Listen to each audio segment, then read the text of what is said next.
नमस्कार दोस्तों, एग्ज़ाम 22 में आपका स्वागत है। मैं अजय आपके साथ हूँ एक न्यू टॉपिक जो कि इंडियन ज्योग्राफी का भारत का सामान्य भौगोलिक परिचय है। साथियों, इंडियन ज्योग्राफी को पढ़ने के लिए इंडियन ज्योग्राफी के बेसिक इन्फॉर्मेशन, भारत का विस्तार कहाँ से कहाँ तक है, किन अक्षांशों और देशांतरों के मध्य में इसकी स्थिति है, उत्तरी पूर्वी पश्चिमी भाग कौन कौन से हैं, इसके बारे में जानना ज़रूरी है। तो आइए शुरू करते हैं आज का टॉपिक, भारत का सामान्य भौगोलिक परिचय। दोस्तों, भारत उत्तरी गोलार्ध में 8 डिग्री 4 मिनट से 37 डिग्री उत्तरी अक्षांश के मध्य और 68 डिग्री 7 मिनट से 97 डिग्री 25 पूर्वी देशांतर के मध्य है। यानी अक्षांशीय और देशांतरी विस्तार क्या है? 8 डिग्री 4 से 37 डिग्री 6 उत्तरी अक्षांश, 68 डिग्री 7 से 97 डिग्री 25 पूर्वी देशांतर के मध्य है।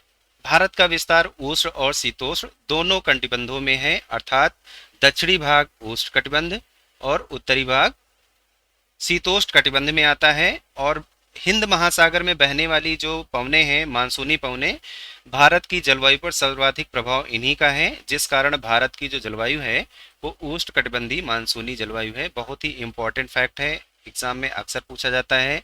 लास्ट ईयर के एग्जाम में, यूपी ट्रिपल एससी के लास्ट ईयर के एग्जाम में, पीईटी एग्जाम में पूछा गया है, आगे भी आने की पॉसिबिलिटी है, तो इसे जरूर याद रखिएगा। क्षेत्रफल की बात करें तो भारत का क्षेत्रफल 32,87,263 वर्ग किलोमीटर और ये क्षेत्रफल की दृष्टि से विश्व का 7वां सबसे बड़ा देश है और जनसंख्या की दृष्टि से दूसरा। भारत का क्षेत्रफल संपूर्ण विश्व के क्षेत्रफल का 2.42% है। अगर हम परसेंटेज में रखें विश्व के जो भी क्षेत्रफल है उसमें भारत की जो हिस्सेदारी है वो 2.42 की है। ठीक इसी तरीके से जनसंख्या, जो कि 17.5% कंट्रीब्यूशन भारत का है जनसंख्या में। क्षेत्रफल की दृष्टि से भारत से बड़े जो 6 राष्ट्र हैं यानी देश हैं वो रूस, सबसे पहला बड़ा राष्ट्र कौन सा है? रूस है। फिर कनाडा, फिर चीन, संयुक्त राज्य अमेरिका, ब्राजील और ऑस्ट्रेलिया है। इसके बाद भारत आता है। भारत का उत्तर से जो दक्षिण विस्तार है वो 3,214 किलोमीटर है। ये उत्तरी भाग हो गया और ये दक्षिणी भाग हो गया। ये 3,214 किलोमीटर है। और पूर्व से जो पश्चिम का विस्तार है वो कितना है? 2,933 किलोमीटर है। भारत के स्थल सीमा की लंबाई 15,200 किलोमीटर और द्वीपों समेत कुल जो तटीय सीमा है वो 7,516.6 किलोमीटर है। और मुख्य भूमि की बात करें तो ये लगभग 6100 किलोमीटर है। मैप पे हम आपको बताने की कोशिश कर रहे हैं। ये जो स्थलीय भाग है, यहाँ से ये स्थलीय भाग है, इसकी जो लंबाई है वो लगभग 15,200 किलोमीटर है। और जो समुद्र तटीय क्षेत्र है, जो स्थल से लगा हुआ समुद्र तट भाग है, ये लगभग 6100 किलोमीटर है। और अगर हम द्वीपों को भी मिला लें तो ये लगभग 7516 किलोमीटर इसकी लेंथ हो जाती है। भारत के जो प्रमुख अंतर्राष्ट्रीय सीमा रेखाएं हैं जो पड़ोसी देशों के साथ हैं, उनके बारे में जानकारी लेंगे। भारत और पाकिस्तान के मध्य रेड क्लिफ रेखा है, यानी भारत से पाकिस्तान के बीच में जो सीमा रेखा है उसे हम रेड क्लिफ रेखा कहते हैं। ठीक इसी तरीके से भारत और चीन के मध्य की जो रेखा है उसे मैकमोहन रेखा बोलते हैं। भारत अफगानिस्तान के मध्य डूरंड रेखा है, जो कि पीओके से अफगानिस्तान के बीच में है, वो पाक ऑक्युपाइड कश्मीर में। भारत बांग्लादेश के मध्य में शून्य रेखा है। भारत म्यांमार के मध्य जो सीमा रेखा है उसको हम इंडो वर्मा वैरियर बोलते हैं। भारत की जो स्थल सीमा है, स्थल सीमा 7 पड़ोसी देशों से मिलती है। ये देश बांग्लादेश, चीन, पाकिस्तान, नेपाल, म्यांमार, भूटान, अफगानिस्तान है। बचपन में एमबीए ट्रिक से आप इन्हें याद कर सकते हैं। और जो जलीय सीमा है वो 7 देश हैं, उनमें भी पाकिस्तान, मालदीव, श्रीलंका, बांग्लादेश, म्यांमार, थाईलैंड और इंडोनेशिया। साथियों, भारत के जो स्थलीय और जलीय सीमा है इसके लिए हमने डिटेल्ड वीडियो बना रखी है, इंडियन नेबरिंग कंट्री, जिसका लिंक हमने डिस्क्रिप्शन बॉक्स में दे दिया है, आप वहां पर जाकर इनके बारे में डिटेल्ड इन्फॉर्मेशन प्राप्त कर सकते हैं, वहाँ की जानकारी प्राप्त कर सकते हैं। भारत के जो कुल 9 राज्य हैं, समुद्र तटीय राज्य हैं, वो 9 राज्य हैं और 4 केंद्र शासित देश हैं जो कि समुद्र के साथ अपनी तटरेखा बनाते हैं। राज्यों की बात करें तो गुजरात, महाराष्ट्र, गोवा, कर्नाटक, केरल, तमिलनाडु, आंध्र प्रदेश, उड़ीसा और पश्चिम बंगाल हैं। तो ये 9 राज्य हुए। केंद्र शासित प्रदेशों में अंडमान निकोबार द्वीप समूह, लक्षद्वीप, पुदुचेरी और दमन दीव। तो इस तरीके से भारत के जो समुद्री तटरेखा पर स्थित 9 राज्य हैं और 4 केंद्र शासित प्रदेश हैं। भारतीय राज्यों में गुजरात की जो समुद्री तटरेखा है वो सबसे लंबी है, लगभग 1215 किलोमीटर। इंपॉर्टेंट फैक्ट है, एग्जाम में जरूर पूछा जाता है, याद रखिएगा। साथियों, समुद्री तट की बात करें तो अंतर्राष्ट्रीय समुद्री संगठन के अनुसार किसी भी देश की जलीय सीमा को 3 भागों में विभाजित किया जाता है। फर्स्ट टेरिटोरियल सी है, यानी प्रादेशिक समुद्री सीमा है। सेकंड संलग्न क्षेत्र है, यानी कंटिग्यूअस जोन है। थर्ड अनन्य आर्थिक जोन यानी एक्सक्लूसिव इकोनॉमिक जोन है। सबसे पहले प्रादेशिक समुद्री सीमा के बारे में बात करेंगे, तो जो कि आधार से 12 समुद्री मील तक की दूरी को प्रादेशिक समुद्री सीमा बोलते हैं। साथियों, आधार क्या है इनमें? आधार, मान लीजिए ये इंडिया का मैप है, तो इंडिया का जो स्थल है कई जगह पे उथला पुथला है, समुद्र की ओर कई जगह उथला पुथला है। तो एक काल्पनिक रेखा होती है जो लगभग लगभग जल में सीधी रेखा मानते हैं इसको, इसको हम आधार रेखा कह सकते हैं। आधार रेखा से 12 समुद्री मील तक की दूरी क्या है? प्रादेशिक समुद्री सीमा। तो यहाँ से 12 समुद्री मील तक की जो दूरी है वो प्रादेशिक समुद्री सीमा है। यहाँ का संपूर्ण दायित्व, संपूर्ण उपभोग भारत का है, यानी इस पे संपूर्ण अधिकार भारत का है। भारत के भी बोट सब समस्त जो इसका उत्तरदायित्व है वो भारत का है।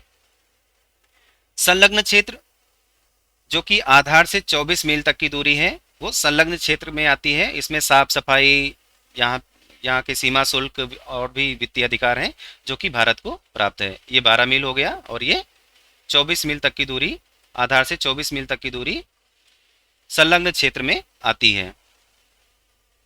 अनन्य आर्थिक जोन, आधार रेखा से 200 समुद्री मील तक की दूरी अनन्य आर्थिक जोन में आती है।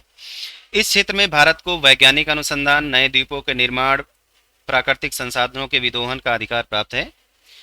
यानी आधार से 200 समुद्री मील तक की दूरी को अनन्य आर्थिक जोन में काउंट करते हैं। एक समुद्री मील लगभग 1.8 किलोमीटर के लगभग होती है। तो इस तरीके से 200 समुद्री मील है। इसके आगे का जो जोन है वो उच्च सागर विस्तार है, जिसमें सभी राष्ट्रों का समान अधिकार है, यानी उसके विदोहन का, वहाँ के संसाधनों पर सभी का उत्तरदायित्व है, यानी सभी का अधिकार है, किसी पर्टिकुलर एक राष्ट्र का नहीं है। अब हम देश के चतुर्दिक अंतिम बिंदुओं की बात करेंगे, तो भारत का सबसे उत्तरी बिंदु इंदिरा कॉल है जो कि लद्दाख में है। दक्षिणी बिंदु इंदिरा पॉइंट है जो कि ग्रेट निकोबार में है। मुख्य भूमि से सटा हुआ जो दक्षिणी बिंदु है कन्याकुमारी है, तमिलनाडु में। तो इंपॉर्टेंट है, कई बार ऐसे भी क्वेश्चन पूछा जाता है कि स्थल सीमा से लगा हुआ भारत का सबसे दक्षिणी बिंदु कौन सा है, तो वहां पर कन्याकुमारी होगा, ये याद रखिएगा। अगर सिर्फ और सिर्फ सबसे दक्षिणी बिंदु की बात की जाए तो वो ग्रेट निकोबार का इंदिरा पॉइंट होगा, इसे जरूर याद रखिएगा। सबसे पूर्वी बिंदु अरुणाचल प्रदेश में किबिथु है और पश्चिमी बिंदु गुजरात का गौरा माता या गुहार मोती है। आइए हम मैप पे भी देखते हैं। तो मैप पे समझने के लिए अगर हम सबसे पूर्वी बिंदु की बात करें तो ये किबिथु है और सबसे पश्चिमी गौरा माता। सबसे उत्तरी इंदिरा कॉल ये हो गया जो कि लद्दाख में है। स्थल सीमा से लगा हुआ ये कन्याकुमारी क्षेत्र है और ये ग्रेट निकोबार है, यानी इंदिरा पॉइंट, ये सबसे दक्षिणी बिंदु है। तो इसे जरूर याद रखिएगा। साथियों, अब मैप पर ही हम कर्क रेखा की बात करेंगे। तो ये कर्क रेखा है जो कि भारत के लगभग 8 राज्यों से होकर गुजरती है और ये भारत का जो मानक समय है 82.5 डिग्री पूर्वी देशांतर, वो रेखा है ये। 23.5 डिग्री उत्तरी अक्षांश, जिसे हम कर्क रेखा कहते हैं, भारत के लगभग मध्य से होकर गुजरती है। मैप में हमने आपको ये बताया, इसकी स्थिति के बारे में बताया। ये लगभग 8 राज्यों से होकर गुजरती है। ये राज्य कौन से हैं? गुजरात, राजस्थान, मध्य प्रदेश, छत्तीसगढ़, झारखंड, पश्चिम बंगाल, त्रिपुरा और मिजोरम है। इन्हें याद करने की ट्रिक है मित्र पर गमछा झार। मित्र यानी मिजोरम, त्रिपुरा पर मतलब पश्चिम बंगाल और राजस्थान, गमछा मतलब गुजरात, मध्य प्रदेश और छत्तीसगढ़, झारखंड, झार से झारखंड हुआ। भारत का मानक समय 82.5 डिग्री पूर्वी देशांतर है, जो कि प्रयागराज के नैनी के पास से होकर गुजरता है। इंपॉर्टेंट फैक्ट है, अक्सर एग्जाम में पूछा जाता है, जरूर याद रखिएगा। ये 5 राज्यों से होकर गुजरती है। ये राज्य उत्तर प्रदेश, मध्य प्रदेश, छत्तीसगढ़, उड़ीसा और आंध्र प्रदेश है। इन्हें याद करने की ट्रिक है पुई माँ अंधे का छाता उड़ गया। पुई से उत्तर प्रदेश, माँ से मध्य प्रदेश, अंधे से आंध्र प्रदेश, छाता से छत्तीसगढ़, उड़ से उड़ीसा। तो इस ट्रिक से आप इन 5 राज्यों को याद कर सकते हैं। भारतीय मानक समय ग्रीनविच यानी जो अंतर्राष्ट्रीय तिथि रेखा है, जो अंतर्राष्ट्रीय समय है, वहां से 5.5 घंटे आगे है। अंतर्राष्ट्रीय समझौते के अनुसार कोई भी देश अपना जो मानक समय डिसाइड कर सकता है वो 7.5 डिग्री के गुणक में चुन सकता है। और 7.5 डिग्री यानी 7 डिग्री 30 मिनट का जो देशांतरी दूरी है, उसमें 30 मिनट का अंतर होता है। 1 डिग्री देशांतर के परिवर्तन से 4 मिनट का अंतर पाया जाता है। तो अगर हम देशांतर रेखा के बाईं ओर जाते हैं तो 4 मिनट की कमी आती है, और अगर हम दाईं ओर को जाते हैं तो 4 मिनट बढ़ जाते हैं। ठीक है, ये देशांतर रेखा, अगर इसके हम बाईं ओर जाएंगे तो 4 मिनट की कमी होगी, और दाईं ओर जाएंगे तो 4 मिनट बढ़ जाएंगे। भारत के जो प्रमुख जलडमरू मध्य हैं, चैनल अर्थात खाड़ी हैं, उनके बारे में जानकारी प्राप्त करेंगे। मालदीव और मिनिकॉय, मालदीव और भारत के मध्य में जो विभाजन रेखा है, जलीय विभाजन रेखा, उसे हम 8 डिग्री चैनल के नाम से जानते हैं। लक्षद्वीप और मिनिकॉय के बीच में 9 डिग्री चैनल। ठीक इसी तरीके से अंडमान निकोबार जो द्वीप है, उनके बीच में 10 डिग्री चैनल विभाजन रेखा है।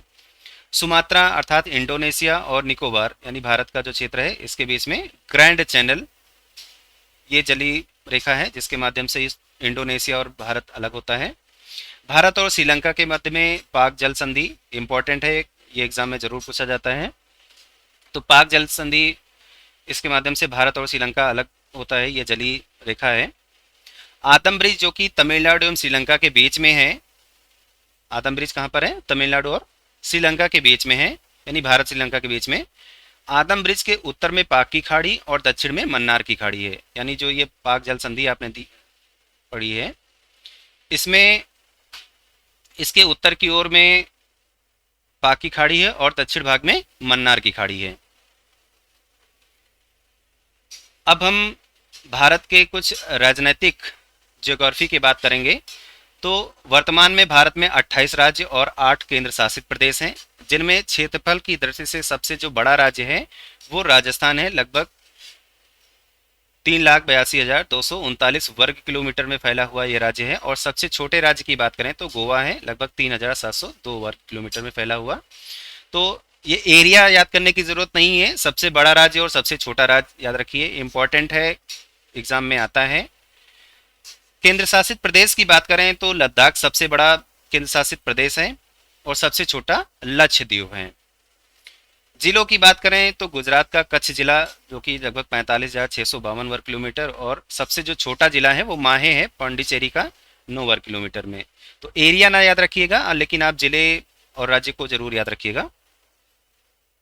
क्षेत्रफल की दृष्टि से भारत के जो सबसे 5 बड़े राज्य हैं घटते क्रम में, उनमें सबसे बड़ा राज्य राजस्थान है, फिर मध्य प्रदेश है, महाराष्ट्र है, उत्तर प्रदेश है, फिर गुजरात है। याद रखिएगा, इससे क्वेश्चन जरूर बनते हैं।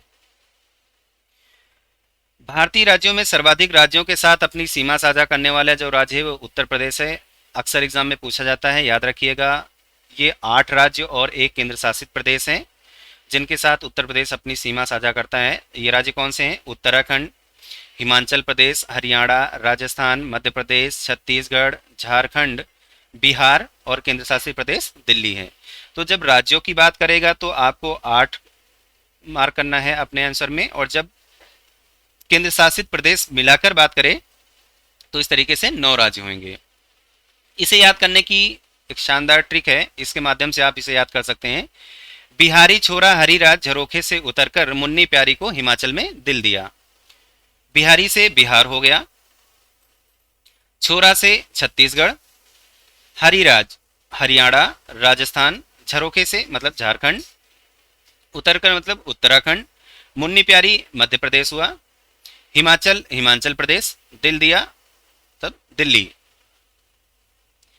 आइए अब इस चैप्टर को पढ़ने के बाद में इस चैप्टर से रिलेटेड कुछ क्वेश्चन आंसर करते हैं, कुछ एमसीक्यूज करते हैं।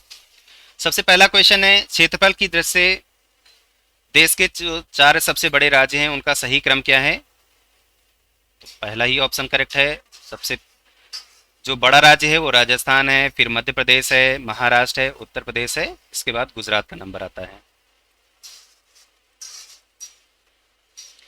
अगला क्वेश्चन, भारत का अनन्य आर्थिक जोन यानी एक्सक्लूसिव इकोनॉमिक जोन कौन सा है? कितने समुद्री मील की दूरी तक में इकोनॉमिक जोन है ये भारत का? 200 समुद्री मील साथियों, 12 तक प्रादेशिक सीमा, फिर उसके बाद में 24 मील तक में 24 मील तक में हमने जो पढ़ा था वो भारत का संलग्न क्षेत्र है। फिर 200 मील तक की जो दूरी है वो अनन्य आर्थिक जोन में आता है। अगला क्वेश्चन, जो कि कर्क रेखा भारत में किस राज्य से नहीं गुजरती है? तो राजस्थान से गुजरती है, गुजरात से गुजरती है, त्रिपुरा से गुजरती है। मित्र पर गमछा झार से आप याद कर सकते हैं, लेकिन उड़ीसा से नहीं गुजरती है, तो डी करेक्ट हो जाएगा। संपूर्ण विश्व के क्षेत्रफल में भारत की हिस्सेदारी कितनी है? तो 2.45% है लगभग, एक करेक्ट हो जाएगा। भारत के तटरेखा की कुल लंबाई कितनी है? ये समुद्री तटरेखा की, स्थलीय तटरेखा तो लगभग 15,200 किलोमीटर है, और ये समुद्री तटरेखा की बात की जा रही है तो लगभग 7,516 किलोमीटर है, तो सी करेक्ट हो जाएगा। भारत का सर्वाधिक लंबा तटरेखा वाला राज्य कौन सा है? गुजरात। समुद्री तटरेखा की बात की जा रही तो गुजरात है, लगभग 1215 किलोमीटर का। क्षेत्रफल की दृष्टि से भारत का सबसे छोटा राज्य कौन सा है? गोवा। सबसे बड़ा कौन सा है? राजस्थान। भारत का सबसे उत्तरी बिंदु कौन सा है? लद्दाख में कौन सा है? इंदिरा कॉल। सबसे दक्षिणी बिंदु इंदिरा पॉइंट, जो कि ग्रेट निकोबार में है। स्थलीय सीमा की बात की जाए तो स्थलीय सीमा पर कन्याकुमारी है, लेकिन ये सबसे दक्षिणी बिंदु की बात की गई है तो इंदिरा पॉइंट है, जो कि ग्रेट निकोबार में है। भारत की अंतर्राष्ट्रीय तिथि रेखा कौन सी है? तो 82.5 डिग्री पूर्वी देशांतर को भारत का अंतर्राष्ट्रीय तिथि रेखा कहते हैं, जो कि प्रयागराज के नैनी के पास से होकर गुजरता है, और ये 5 राज्यों से होकर गुजरता है। साथियों, अगर आपको ये वीडियो पसंद आई है तो कृपया चैनल को सब्सक्राइब करें, दोस्तों को शेयर करना ना भूलें। धन्यवाद।